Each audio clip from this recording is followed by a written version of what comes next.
इस वक्त की सबसे बड़ी खबर, दिल्ली बम ब्लास्ट में श्रावस्ती के युवक की भी हुई दर्दनाक मौत। दिल्ली बम धमाके की धमक श्रावस्ती तक पहुंची है, जिससे श्रावस्ती दहल उठा है, क्योंकि दिल्ली बम ब्लास्ट में मारे गए 13 लोगों में श्रावस्ती का भी एक युवक मौजूद है, जो दिल्ली में इनविटेशन कार्ड की दुकान पर काम कर रहा था। बीती रात दिल्ली के लाल किले के मेट्रो स्टेशन के पास हुए भीषण बम धमाके में 13 लोगों के मारे जाने की खबर है, जिसमें श्रावस्ती के दिनेश कुमार मिश्रा की भी बम ब्लास्ट में हुई मौत। कहीं न कहीं दिल्ली बम ब्लास्ट की धमक श्रावस्ती तक पहुंची है। दिल्ली बम ब्लास्ट के मृतक श्रावस्ती के थाना इकौना के चिकनीपुरवा के गणेशपुर गांव के रहने वाले थे। यह दिल्ली में 15 साल से इनविटेशन कार्ड की दुकान पर मजदूरी का काम करता था। आपको बता दें कि दिनेश मिश्रा अपने 3 भाई और एक बेटे के साथ दिल्ली में रहता था। बाकी पत्नी और उसकी 2 बेटियां गाँव में ही रहते थे। दिल्ली में रहकर दिनेश अपने घर का पालन पोषण करता था, लेकिन बीती रात में बम ब्लास्ट के बाद उसका घर और परिवार का सहारा उजड़ गया है और पूरे गांव में मातम पसरा है।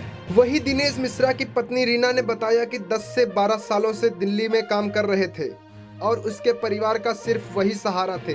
2 बेटियां हैं और एक बेटा है, लेकिन दिल्ली बम ब्लास्ट ने उसका सब कुछ छीन लिया।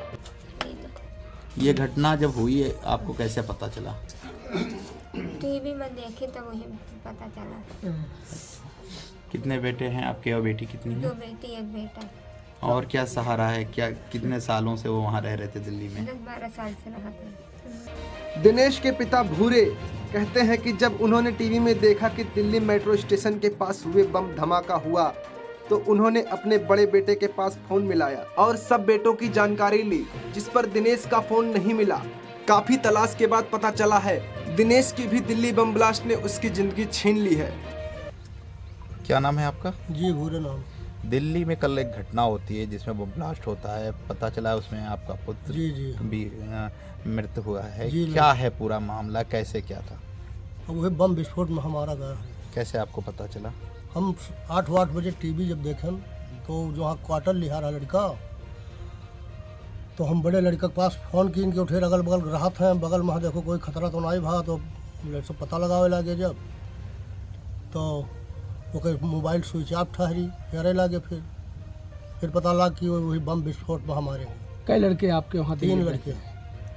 क्या करते थे? काम ये नौकरी करते। लगभग कितने सालों से? ये 10-12 साल से रहा था, सब है ऐसे रहा था लगभग। अच्छा, उनके परिवार में कितने लोग हैं, क्या है? जी 2 लड़की हैं, 1 लड़का है।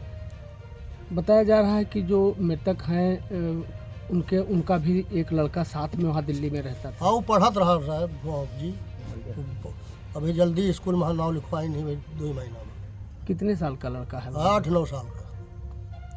तो जब आप लोगों को सूचनाएं मिली जी, तो यहाँ पर बड़ा फिर लड़के बताए, बड़ा लड़का बताए कि वही बम मारे गए। ये कितने दिन से दिल्ली में रह रहे हैं? दिल्ली तो 10-12 साल से। इस बार कब गए थे? होएगा 1 हफ्ता 8 दिन के पहले। अच्छा, अभी 8 दिन पहले ही गए थे? जी। क्या नाम है आपका? सावित्री देवी। ये बताइए, जो दिल्ली में बम ब्लास्ट हुआ उसमें आपके बेटे की मौत हुई है, क्या कहेंगे? हमारे बेटे हुआ रहत रहे 10-12 साल से, तो हमारे हुए गए हुए बहुत होएगा दगी गए, तो यहाँ टीवी में न्यूज देखागा तो फ़ोन मिलावागा, तो उनके मोबाइल स्विच ऑफ रहा है। बड़े जन के फिर मिलाएं तो बताएं कि मोबाइल स्विच ऑफ है, तो मोबाइल वाला जो पाएगा तो उन बताइस कि वहीं गए वही बम यहाँ छोटी के उनके मौत होएगा। कितने बेटे थे उनके और बेटियां कितनी हैं? 2 बेटियाँ हैं, 1 लड़का है। क्या करते थे दिल्ली में? मजूरी करत रहे, इसे दुकान आप कौन परिवार का सहारा है? अब कुछ नहीं सहारा है, कुछ नहीं सहारा है। 2 बेटियाँ हैं, 1 लड़का है।